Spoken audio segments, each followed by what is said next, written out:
Hello, I'm Holly McCann, founder of Grail Leadership. So what does that even mean? What do I mean by Grail leaders? Well, first I want to take a step back and share how I see the Grail. So many will talk about the Grail as being a golden cup, a chalice, a religious artifact, a treasure that's been buried for centuries and people are trying to uncover it and discover it. But I see it as something so much deeper, and it's connected to nature. So if you look far enough back in the earliest Arthurian legends and Grail mythologies, you'll see a deeper understanding of the Grail. So one of the earliest Arthurian legends is about the knight Percival and the wounded Fisher King.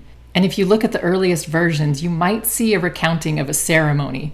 It was this Grail ritual that was held every day at the Grail Castle. Each morning at sunrise, the Grail King and Queen and a few knights and maidens would gather in a circle in ceremony. And with them, they had the Grail sword and the chalice. And they would enact this ceremony that was honoring and celebrating the rising of the sun and the union with the earth and the masculine and the feminine principles in nature. And they believed that by doing this every day, it was creating this regenerative life force energy that was flowing through their land that kept their crops fertile, that kept everyone healthy, that kept the life force flowing. Until one day, a bad actor came along, stole the sword, wounded the king in the process, and everything in the realm started to fall into disrepair. It became the wastelands. The crops started failing, the waters were drying up, people were becoming ill, and this wound of the king would not heal. So something was off. There was a distortion, an imbalance. The masculine principle was missing. And there was no longer this harmony that was creating this life force energy. So for me, that is the Grail. The Grail is the harmony and the union of opposites, of the polarities of our masculine and feminine, the electric and magnetic, all of these polarities that exist in nature that are working together, not in opposition. But for centuries, we've been under the impression that they are in opposition, that the masculine is more dominant than the feminine and represses and suppresses the feminine. And so what Grail leadership is all about is bringing that feminine principle back into harmony with the masculine principle. Not one trying to take over the other, one being better than the other. Working together, they both need each other to create this harmony. And this is what's happening in nature, whether we're aware of it or not. So for me, Grail leadership is all about raising that awareness of this is how nature operates, and we are nature. So why are we not living as an ecosystem? Why are we not celebrating each other's differences and realizing we need each other? We need that diversity of perspectives, of traits, of gifts. So for me, the Grail leaders are a particular type of individual that are carrying these codes, these memories baked into your DNA of this wholeness and harmony and abundance of nature. And you see that the world can be that. We can live in alignment with nature, with each other, with ourselves. And you hold that vision for a future, for a better world. And over time, it starts to get stronger and stronger in you to where you are just living this mission through you. And you have a particular way that you do that, particular gifts that you're bringing, but the thing that unifies Grail leaders is you have this, what I call the Grail codes of wholeness and harmony, this devotion to humanity and the earth and nature and all life. And I believe that sort of before you ever came into this incarnation, you agreed to take this on, to be one of the early pioneers as this whole entire civilization shifts out of separation, scarcity, fear, into love, harmony, abundance. That's this massive transition that we're experiencing on the planet right now.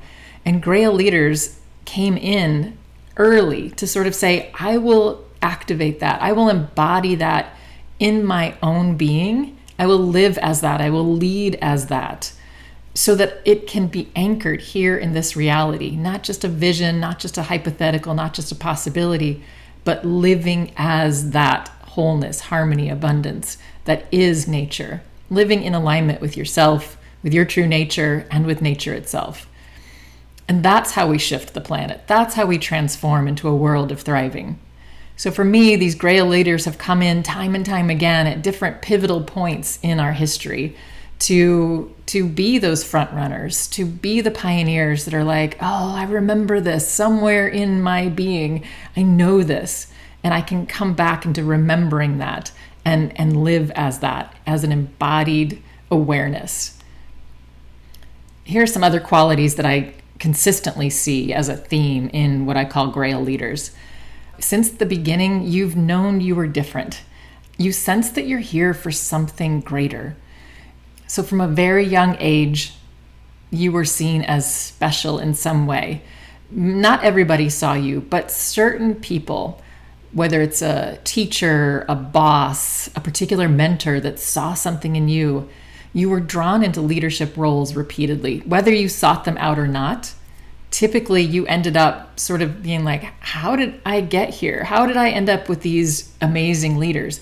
How come every time I enter a new space, somehow I end up hanging out with the leaders, being in the inner circle of leaders, whatever that looks like? Because I believe that you've been leaders in many, many, many lifetimes. And so there is this leadership energy, this quality that you carry just in your beingness. A Grail leader is nothing that you need to become. It's who you are.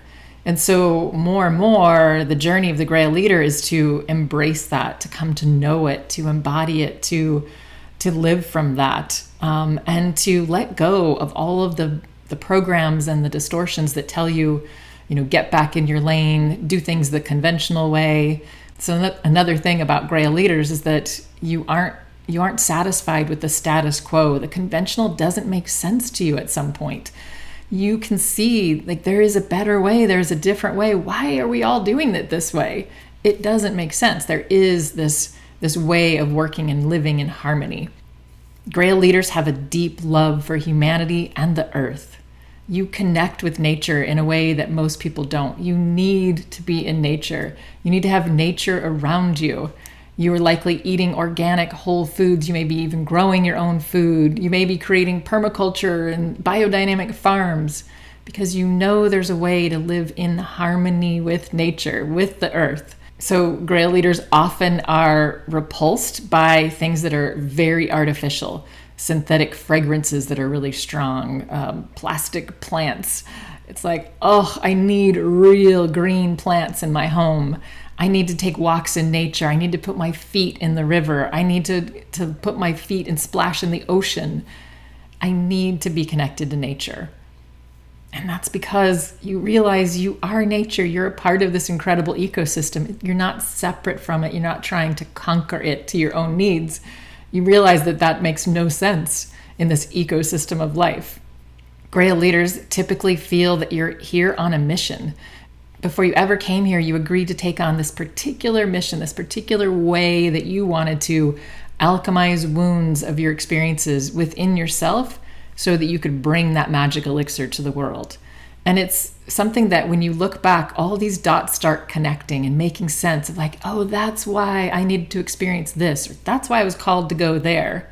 That's another thing. We're often called to particular places on the planet, whether we travel there physically or we just immerse ourselves in the legend and lore of that place. Egyptian civilizations, France, the Renaissance, the Templars, Celtic is very strong. I've noticed that as a pattern that I've been tracking for years in these Grail leaders is you either have Celtic, Irish, Scottish, Welsh ancestry, or you just have an impulse, like, I don't know why, but I can't get enough of Scottish historical fiction. I don't know why, but I need to go experience those standing stone circles in Ireland. So there's something there about the Grail and this Celtic culture. And I believe it's because we know, I'm sure we've had lifetimes in the Celtic culture, but we know that way of life that is so in alignment with nature. The rhythms and the pulsing of the seasons, the solstice and the equinox and the cross-quarter days, that, quote, pagan way of life that was really realizing we don't need to look outside of ourselves for some amazing source of life force energy. It's running through us. It's running through everything around us. And we honor that and we love it and we're in relationship with it and with each other. There's been lots of indigenous cultures that have been very closely connected to that. And as we've seen, they've been attempted to be eradicated and in many cases have been. So there's this deep, grief, this reverence for the indigenous, for that way of life that is much more closely connected to nature and to each other. As a Grail leader, you often feel like you're on a lonely path. Does no one else see it this way? How do I get my message across? Why are people looking at me like I have two heads when I talk about what's possible? Why am I getting these reflections that I'm idealistic, overly optimistic? Why am I not just being more practical? But there's just something in you that knows I don't care what the reflection is. This is what I know I must do. This is how I need to be operating for myself. And that's one of the reasons that I created the Soul Song Sanctuary.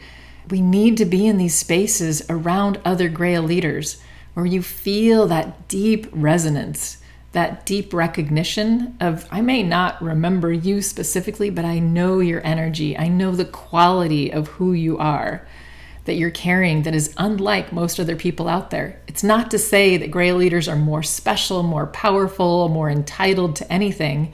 It's just to say it's a unique quality that you're carrying that I recognize, that I resonate with. And we need that. We need to be able to see the reflection in other people and to have them say back, you're not crazy. I see this in you. I believe it too. I see it too. We can do this. It is possible. So when you have that space that you can come to for a consistent period of time, I'm holding this sanctuary for 6 months, where we really can drop deep with each other. It's going to be a small, intimate group of leaders that come together to, one, know thyself, really dive deep into these maps and blueprints, whether it's gene keys, human design, astrology, strengths finders, Myers-Briggs, anything that you resonate with that gives you a better glimpse into who you are, how you blueprinted this lifetime for this particular purpose, for this particular mission. And then you see how much you are supported, how amazing your journey is, how incredible are the gifts that you're bringing through. And so as we're seeing that and helping each other to reveal that, your soul song, your original intention starts to come through more and more clearly. And it's a process of getting to know it, loving it, embracing it. And when those little voices in your head come up and say, like, who am I to do this? What was I thinking? Am I crazy? Then you meet up with others that are feeling the same way, and you realize those are just stories. Those are just layers of conditioned programming. Those are just the sea of that current that I'm constantly swimming up against that's telling me, get back to conformity, get back to the real way of doing things. But you're here to bring something different. And so when we come together, we can reinforce that for each other. So the first 3 months of the Soul Song Sanctuary is just tuning into your soul song, your original intention, because it is so meaningful, so purposeful, so needed in this shift of ages that we're going through. And the second 3 months is all about this mission. What is that magic elixir that's moving you, that's moving through you, that wants to be contributed to the world in service of this world of thriving? And it doesn't need to look like, an alternative energy company or a permaculture farm or a regenerative community that you're developing. That's what we tend to think of in this regenerative space, but it can be anything. You could be so passionate about creating a widget factory, but you want to do it in a regenerative way. You want to have your employees be team members, to really value their opinions and their efforts and what makes them come alive in creating widgets. And you want to work, really collaboratively with all of the stakeholders, trading partners, key customers, all of that in an ecosystem way. You may already have a business that is in a regenerative space. You may want to take that business to the next level. You may have a vision for what it is that's really calling you forward, that's different, that's needed out there today. And it doesn't matter. We're all Grail leaders, and I really believe this time is calling us to come together, to start to not only embody that within ourselves, but with each other. So we've done a lot of the work to do that inner harmonizing. Not to say we never have doubts, fears, stuff that we're moving through. That's going to happen for at least a while longer. But we're coming together to start to embody how we work together, how we lead together, how we support each other. because this is what's being called for as we shift this age. So if this resonates for you, take a look, grailleadership.earth. Take a look at the offerings, everything from the Soul Song Sanctuary, a 6-month group program, to individual one-on-one coaching that I offer, self-study classes that are available, and free calls and video series that you can take advantage of. And reach out. Let me know that you're there. Let me know how this lands for you. Let me know what's coming alive for you and moving you. I really want to hear from you. Let's connect, the Grail Leaders. All right, much love. See you around the round table.